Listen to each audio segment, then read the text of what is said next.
हमारा शरीर वो साधन है जो हमें मुक्ति के द्वार तक लेकर जाता है। यही हमारा सबसे बड़ा साथी होता है। एक स्वस्थ शरीर आपके लिए एक वरदान हो सकता है, लेकिन एक बीमारियों से ग्रस्त शरीर आपके लिए एक शाप होता है। ऐसा शरीर आपको जिंदगी भर दुखी रखेगा, चाहे आपके पास कितना ही धन क्यों ना हो। अगर आपका शरीर बीमारियों से ग्रस्त है तो वो धन आपके किसी काम का नहीं रह जाएगा, क्योंकि आप अपने धन का भोग ही नहीं कर पाएंगे। एक सन्यासी अपने शिष्यों को इसी प्रकार के उपदेश दे रहे थे। सन्यासी ने उनको बताया कि बहुत सारे योगी पहाड़ों में जाकर कठिन तप करते हैं, बहुत दिनों तक भूखे रहते हैं, व्रत करते हैं। वो ऐसा इसीलिए करते हैं ताकि वो अपने शरीर को मजबूत बना सके, ताकि उनका शरीर लंबे समय तक जीवित रह सके और वो लंबे समय तक जीवित रह के मुक्ति के द्वार खोल सके। जब सन्यासी अपने शिष्यों को ये सब बता रहे थे, तब वहां पर एक बुजुर्ग आदमी अपने जवान बेटे को लेकर उनके पास पहुंचा। बुजुर्ग आदमी की आंखों में एक चमक थी, उसकी चाल में एक चपलता थी और उसके पूरे व्यक्तित्व से एक तेज निकल रहा था जो सबको अपनी ओर आकर्षित कर रहा था। लेकिन उसका जवान बेटा उसके बिल्कुल विपरीत था। उसके चेहरे पर कोई तेज नहीं था, उसकी चाल से वो थका थका लग रहा था। उस जवान युवक को देखकर ऐसा लगता था जैसे सारे संसार की विपत्ति उसी के कंधों पर आ गई हो। उसमें जवानी के कोई लक्षण दिखाई नहीं दे रहे थे। वो ऐसा प्रतीत हो रहा था जैसे जवानी में ही उसे बुढ़ापा आ गया हो। आश्रम के शिष्यों की तरफ बिना कोई ध्यान दिए वो बुजुर्ग आदमी अपने बेटे को लेकर उस सन्यासी के पास पहुंच गया। उन्होंने सन्यासी से हाथ जोड़कर याचना की कि आजकल के युवा बच्चों में कोई तेज नहीं बचा है, सब में बुढ़ापा पहले से ही आ गया है। लेकिन अगर मैं अपनी बात करूं तो आज बुढ़ापे में भी मुझे कोई बीमारी नहीं है, मैं बिल्कुल स्वस्थ हूं। लेकिन जब मैं अपने बेटे की तरफ देखता हूं तो मेरा दिल दुखी हो जाता है, क्योंकि ये अपने पिता से पहले ही बूढ़ा होने लग रहा है और एक पिता के लिए इससे ज्यादा दुख की बात क्या हो सकती है। उन्होंने सन्यासी से प्रार्थना की कि आप आयुर्वेद के ज्ञाता हैं, आप इतने बड़े सन्यासी हैं, आपके पास तो बहुत सारे तरीके होंगे जिससे मेरे बेटे को बुढ़ापा आने पर भी बीमारी ना पकड़े। अगर आपके पास ऐसी कोई औषधि है तो आप उसे देने की कृपा करें, जिससे मैं चिंता मुक्त होकर अपना जीवन जी सकूं।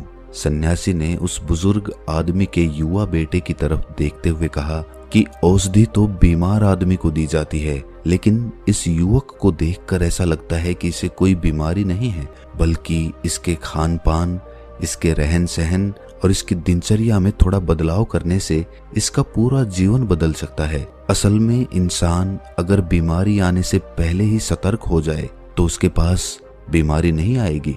लेकिन हम बाद में सतर्क होते हैं जब बीमारियां हमारे शरीर में प्रवेश कर चुकी होती हैं और उसके बाद औषधियों के इलाज के अलावा और कोई तरीका हमारे पास नहीं बचता।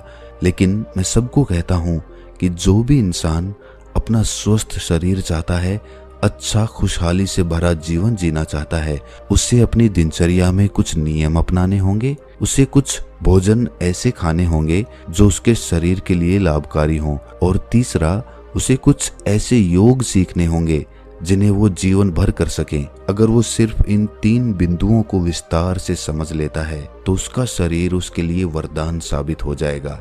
उससे अपने शरीर की वजह से इस जीवन काल में कभी भी कोई कष्ट नहीं उठाना पड़ेगा। ये 3 बिंदु मैं तुम्हें विस्तार से समझाने की कोशिश करता हूँ। इन 3 बिंदुओं में सबसे पहले हमारा भोजन आता है। जिस प्रकार का भोजन हमारा शरीर ग्रहण करेगा, उसी प्रकार की वो ऊर्जा पैदा करेगा।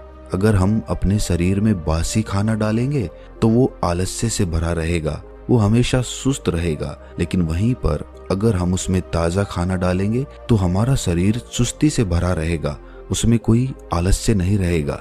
सन्यासी ने अपने कथन पर और प्रकाश डालते हुए बताया कि किसी भी देश का भोजन वहाँ की ऋतुओं और वहाँ की जलवायु पर निर्भर करता है। ऋतुओं के हिसाब से सर्दी का अलग खाना होता है, गर्मियों का अलग खाना होता है, और उसी प्रकार अलग अलग ऋतुओं का अलग अलग खाना होता है। और अगर हम जलवायु की बात करें तो जो लोग समुद्र के किनारे रहते हैं उनका खाना अलग होगा, और जो लोग रेगिस्तान के पास रहते हैं उनका खाना उनसे बिल्कुल अलग होगा, क्योंकि अलग अलग देश में वहाँ की जलवायु के हिसाब से फसल उगाई जाती है और जो फसल वहाँ पर उगती है उसी के हिसाब से वहाँ पर भोजन तैयार किया जाता है। लेकिन चाहे किसी भी देश या किसी भी जलवायु का भोजन क्यों ना हो, अगर तुम अपने भोजन के साथ कुछ खाद्य पदार्थ और लेते हो तो तुम्हारा शरीर अपने आप चुस्त रहेगा, ऊर्जा से भरा रहेगा। उदाहरण के लिए मैं तुम्हें बताना चाहता हूँ कि खाने के साथ गाय का देसी घी बहुत ही लाभकारी होता है, लेकिन जरूरत से ज्यादा घी खाना भी नुकसानदायक हो सकता है। इसीलिए जब भी आप अपने सुबह या फिर रात्रि का भोजन करें तो उसके साथ 2 से 5 चम्मच देसी घी का सेवन अवश्य करें। इससे आपके शरीर के जोड़ों के अंदर वो घी पहुंचता है, जिससे आपके जोड़ उम्र बढ़ने पर भी अच्छी तरह काम करते रहते हैं। तुमने बहुत सारे लोगों को देखा होगा जिनके घुटनों में दर्द रहता है, जिनके हाथ में दर्द रहता है। ये बीमारी तभी होती है जब हमारे शरीर में पर्याप्त मात्रा में तेल नहीं पहुंचता है। तेल यानी कि देसी घी। देसी घी हमारे शरीर के लिए सबसे ज्यादा लाभकारी होता है। इसके अलावा रात के खाने के बाद गाय का दूध अवश्य पिएं। गाय का दूध भैंस के दूध से ज्यादा बेहतर होता है, क्योंकि गाय के दूध से हमारा दिमाग तेजी से काम करता है, उसकी कार्य करने की क्षमता बढ़ती है, शरीर में चुस्ती बढ़ती है। सन्यासी ने आगे बताया कि सुबह सुबह तुम्हें भरपेट खाना खाना चाहिए, क्योंकि वो खाना दिन भर काम करने से हजम हो जाता है। लेकिन रात में अगर भरपेट खाना खाया जाता है तो हमारा शरीर नींद में जाने के बाद उस खाने को अच्छी तरह से हजम नहीं कर पाता, और इसी वजह से कुछ लोगों का पेट सुबह सुबह अच्छे से साफ नहीं हो पाता है। और जब पेट अच्छे से साफ नहीं होता, उसी से बहुत सारी बीमारियों का जन्म होता है। इसीलिए रात में हल्का खाना खाएं और खाने के बाद थोड़ी सी मिठाई अवश्य खाएं, क्योंकि खाने के बाद थोड़ा मीठा खाने से हमारी पाचन क्रिया तेज हो जाती है। उसके बाद हमारा खाना जल्दी हजम हो जाता है। इसके अलावा बासी भोजन कभी ना खाएं। बासी भोजन खाने से अच्छा है आप भूखे रह जाएं, लेकिन बासी भोजन, सड़ा हुआ भोजन हमारे शरीर के अंदर जाकर बहुत सारे कीटाणु पैदा कर देता है और उसी की वजह से बहुत सारी बीमारियों का जन्म होता है। सन्यासी ने सभी शिष्यों को चेतावनी देते हुए कहा कि हफ्ते में कम से कम एक दिन बहुत ही हल्का खाना जरूर खाएं, या हो सके तो व्रत भी धारण कर लें, क्योंकि एक दिन खाना ना खाने से या कम खाना खाने से हमारा कोई ज्यादा नुकसान नहीं होगा, लेकिन फायदा ये होगा कि हमारे पाचन तंत्र को एक दिन के लिए आराम जरूर मिल जाएगा।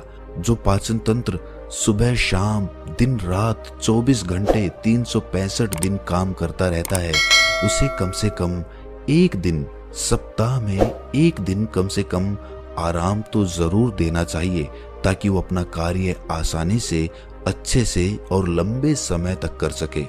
भोजन के बाद बात आती है नियमों की। कुछ नियम हमें अपनी दिनचर्या की जिंदगी में जरूर अपनाने चाहिए, और उसमें से सबसे पहला नियम है समय से खाना। जो लोग समय से भोजन ग्रहण नहीं करते हैं, उनके अवचेतन मन के पास कोई स्पष्ट संदेश नहीं पहुंचता है, और इसीलिए उनका अवचेतन मन उनके पाचन तंत्र के पास एक स्पष्ट संदेश नहीं पहुंचा पाता कि इस खाने को पचाने का कार्य करो।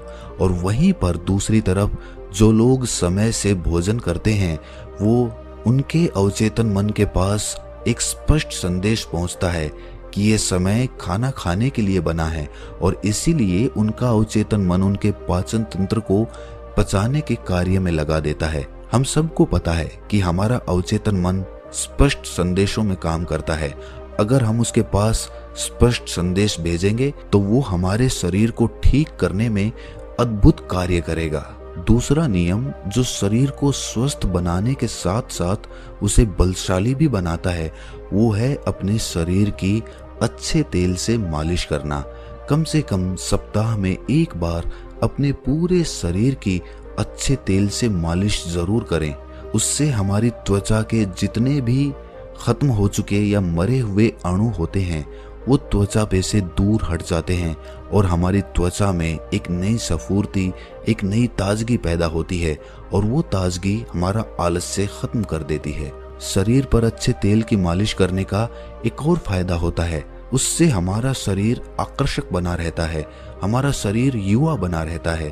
अगला नियम आपके जीवन से तनाव को पूरी तरह से गायब कर सकता है।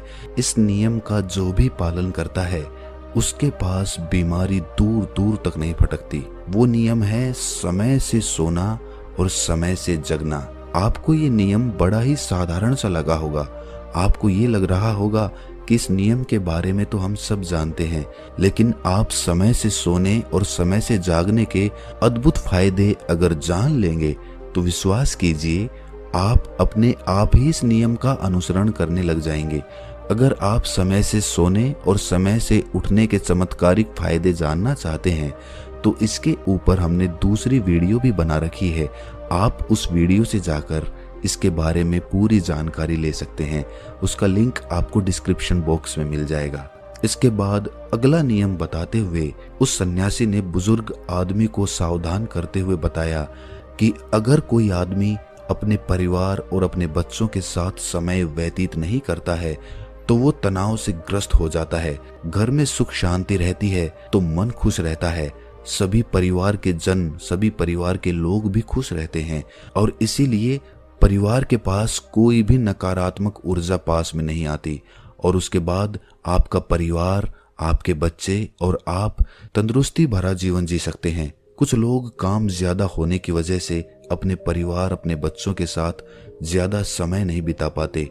ऐसे लोग अगर रोज समय अपने परिवार को नहीं दे सकते तो कम से कम कुछ दिन, कुछ महीनों के लिए उन्हें कहीं घुमाने के लिए जरूर लेकर जाएं। आप अपने परिवार के साथ जितना वक्त बिताएंगे उतनी ही नजदीकियां आपके परिवार के साथ आपकी बनेंगी और उसके बाद आपके मन से तनाव गायब हो जाएगा। इसके बाद सन्यासी ने बताया कि ये तो तुम सब जानते हो कि व्यायाम करना हमारे शरीर के लिए कितना लाभकारी होता है। हर एक इंसान को व्यायाम करना चाहिए और समय से व्यायाम करना चाहिए, लेकिन कुछ लोग व्यायाम करने का गलत अर्थ निकाल लेते हैं। व्यायाम उतना ही करो जिससे तुम्हारे शरीर को पीड़ा ना पहुंचे। कुछ लोग व्यायाम ज्यादा करने के लिए अपने शरीर को पीड़ा पहुंचाते रहते हैं, लेकिन व्यायाम सिर्फ उतना ही होना चाहिए जितना आप सहन कर सकते हैं। अपनी सीमाओं के परे जाना, अपने शरीर को पीड़ा पहुंचाना आपको थका देगा और थकने के बाद आपके अंदर आलस्य भर जाएगा और उसके बाद आपका कोई काम करने का मन नहीं करेगा। इसीलिए अपने आप को इतना मत थकाओ कि आप अपना काम भी ना कर पाओ। और व्यायाम करने के साथ साथ एक नियम और अपनाना चाहिए और वो नियम है ध्यान का नियम। ध्यान करने से हमारा दिमाग और हमारा मन एकाग्र होना सीखता है, वो विचारों से मुक्त हो जाता है और जब दिमाग और हमारा मन विचारों से मुक्त हो जाता है तो शरीर से तनाव चला जाता है, क्योंकि विचार ही तनाव का असली कारण होते हैं। जो लोग समझदार हैं वो जानते हैं कि विचार ही हमें दुख पहुंचाते हैं और विचार ही हमारे तनाव का असली कारण होते हैं।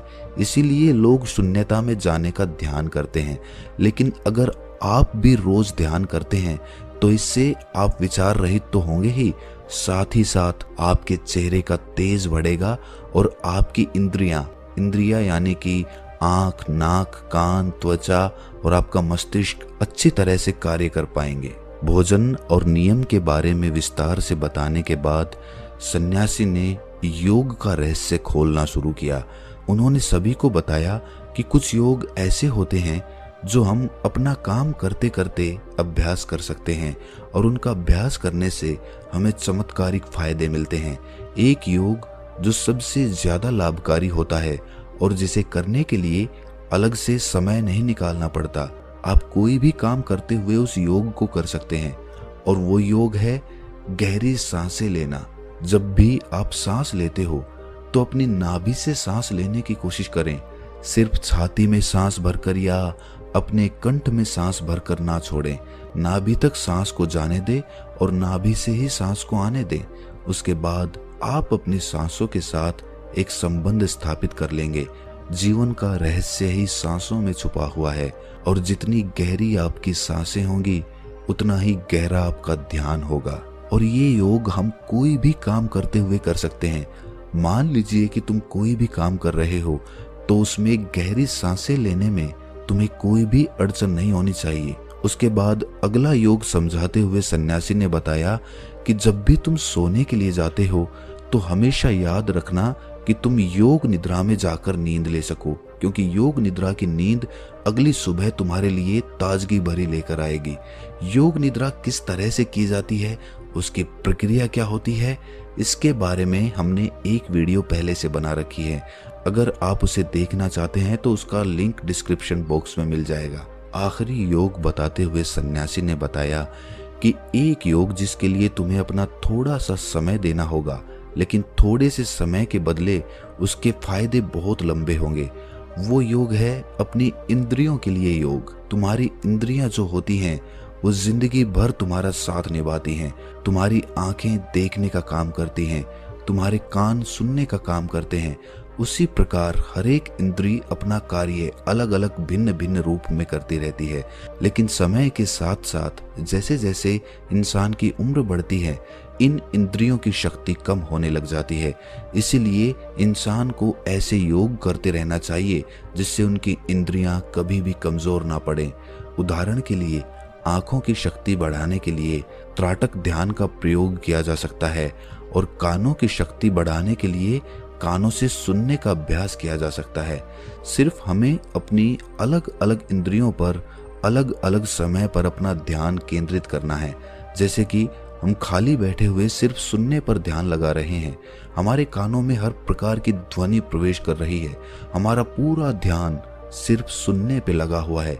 इस ध्यान को सिर्फ कुछ पलों तक करने के बाद आपको खुद ही महसूस हो जाएगा कि वो इंद्री आपकी अच्छी तरह से काम करने लग गई है। इसीलिए ये भोजन, नियम और आखिर में ये योग आपके जीवन को बदल सकते हैं।